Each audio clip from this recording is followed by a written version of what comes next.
Welcome everyone to another way cool Minecraft adventure. This is season 1, episode 3. Before we get started on anything, we gotta get something to eat, because I went out into the world earlier today and we came across some hard times. I took several hits and now my life is pretty low. So I don't have any food, so we have to go slaughter some of our animals. Let's get a couple pigs. No, not the piglet. Let's get the mama pig. Come on out. There we go. Alright, now a chicken or two. Not the baby chicken. There we go. Now let's get one more. And we released another baby chicken, but okay. Alright, I found that the best source of heat for cooking over your smoker is the lava bucket. It cooks things the fastest.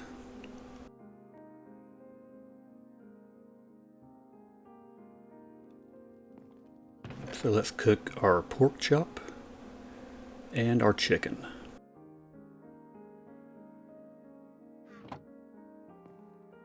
See how fast that cooked 2 chickens? But now we're out of lava, so we got to go to our very conveniently placed lava pit and get some more lava.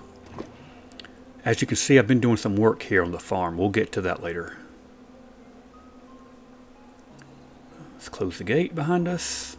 And okay. You know what, let's just put this away, because Mom always said we shouldn't run around the house with hot lava buckets. Alright, so now we've had some breakfast and it looks like our health is coming back up nicely, so that's good. Now we can get back to work on the farm. Actually, you know what, let's cook a couple of potatoes real quick.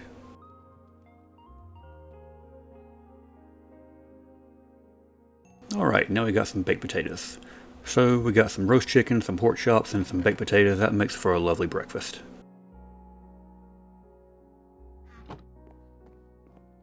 Alright, so like I said, we've been doing some things on the farm here. I've been doing some off-camera work. And let's just show you what I did. I created a backyard iron farm.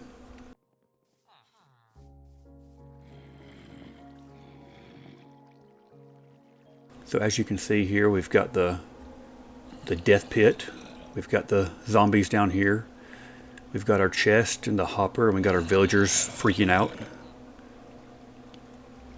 And as you can see, we've already got some iron, a pretty good bit. And it looks like our iron golem is not spawning properly. The water is not pushing him into the lava like it's supposed to, so we have to figure out how to fix that, because this is not an efficient way to do an iron farm.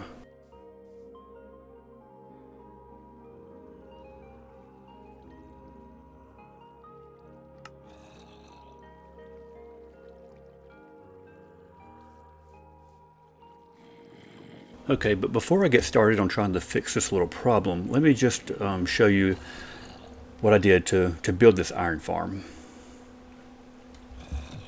So first we start off by clearing some of the land just to make room.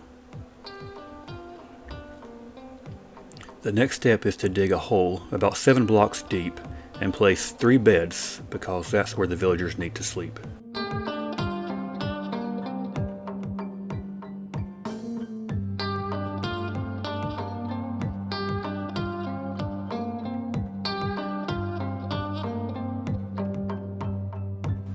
The next step, and probably the most aggravating step in my opinion, is getting 3 villagers to the iron farm village.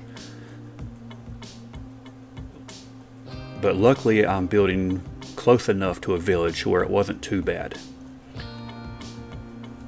And the best way to transport the villagers, in my opinion, is by boat.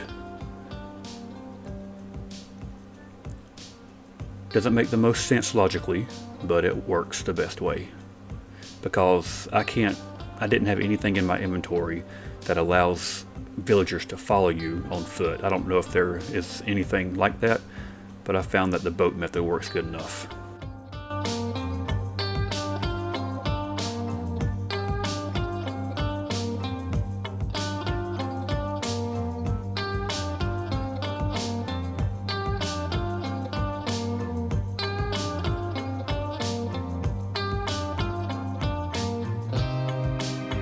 Okay, one villager down, 2 more to go.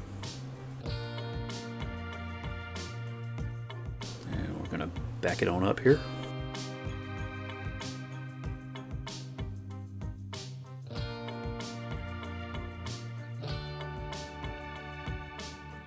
Oh, this guy better buckle up. It's gonna be a bumpy ride. Here we go.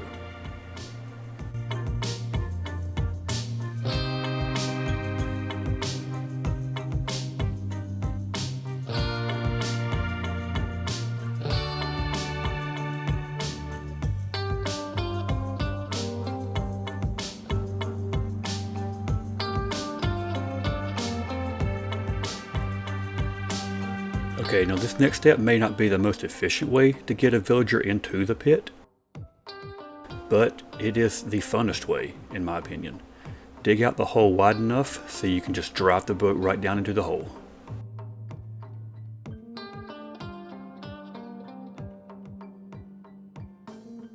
He may bust his tailbone a little bit and get mad at you, but he'll get over it.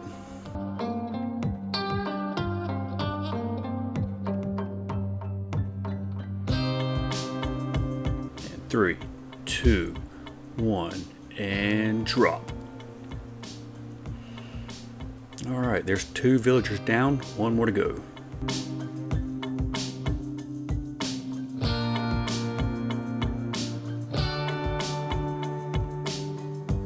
I was afraid I would land on top of one of the villagers and kill them, but apparently they don't take any damage from a fallen boat. And now you just get rid of the boat, and there you have your 3 villagers in a pit. Enjoy your new home. Alright, so now we got to make the zombie room, so just place a boat in a small room on the other side of a block opposite the villagers, and then we'll go track down the zombie. And luckily we got one coming to our homestead right now.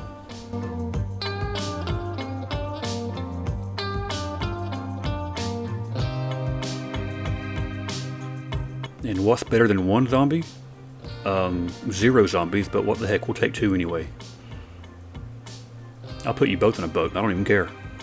Follow me.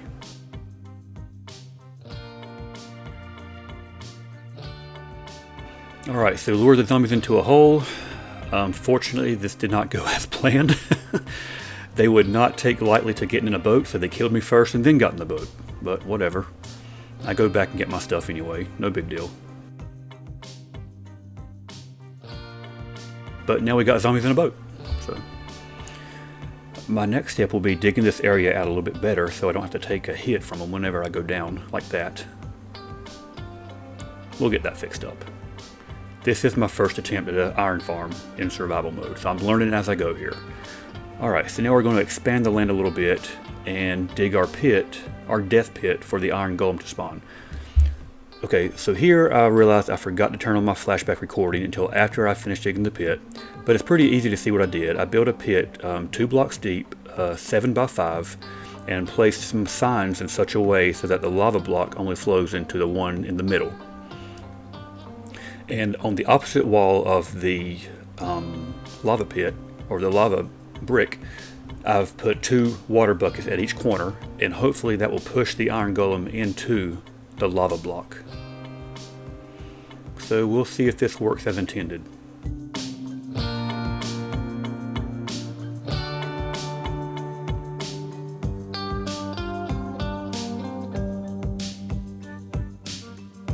Okay, so the iron golem does spawn within the location we want him to. And he does get pushed into the lava block. He burns up. And we obtain the iron.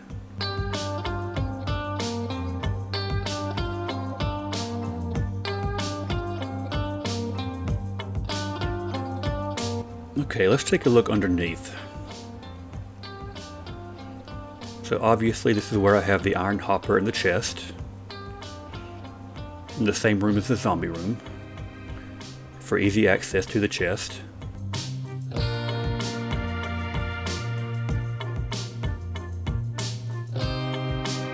Let's go ahead and clear this area out a little bit so we can go around the zombies a little bit better so I don't have to take a hit every time I come down here.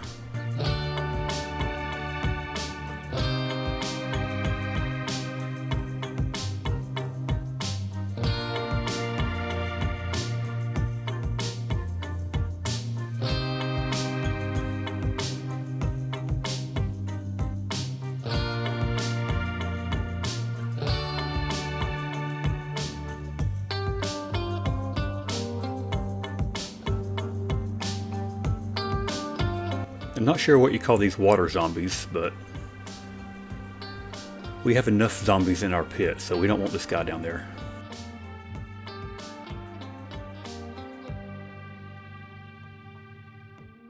Okay, as you can see here, this iron golem did not spawn where I wanted him to. And as dumb as they may seem, they are smart enough not to fall into the death pit. No matter how many rounds of Ring Around the Rosie we play, he just would not fall in. So eventually I had to lead him over to the fence and kill him like this.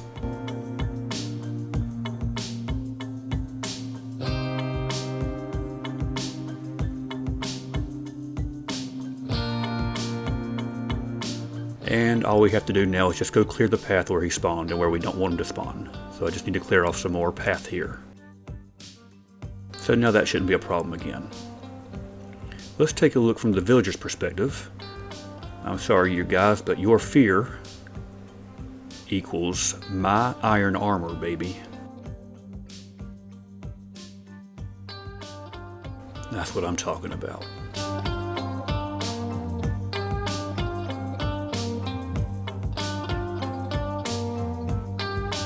Here I try to get a shot of the iron going into the iron hopper, but looks like there's fire in the way.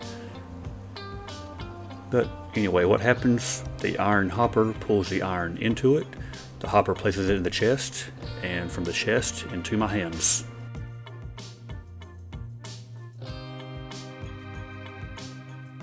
The cool thing about this location of the iron farm is that we can watch it from the comfort of our own home.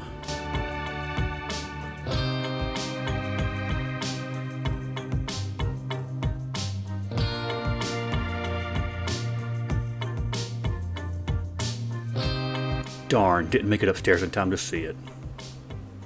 Oh well, there'll be many more opportunities to watch death from my balcony.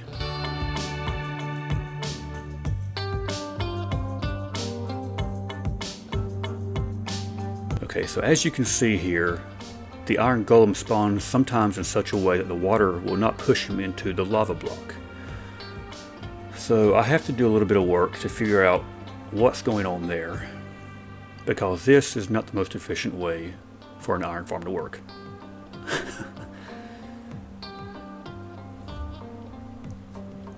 But for the most part, they spawn where they're supposed to. The water pushes them into the lava, they burn up, and I get my iron, making for a very fast and effective way to collect a good bit of iron in a short amount of time.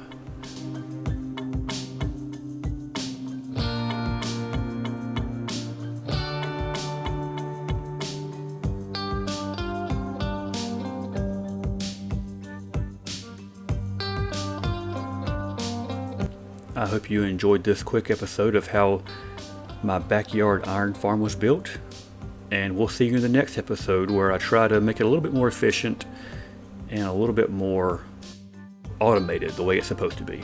See you later.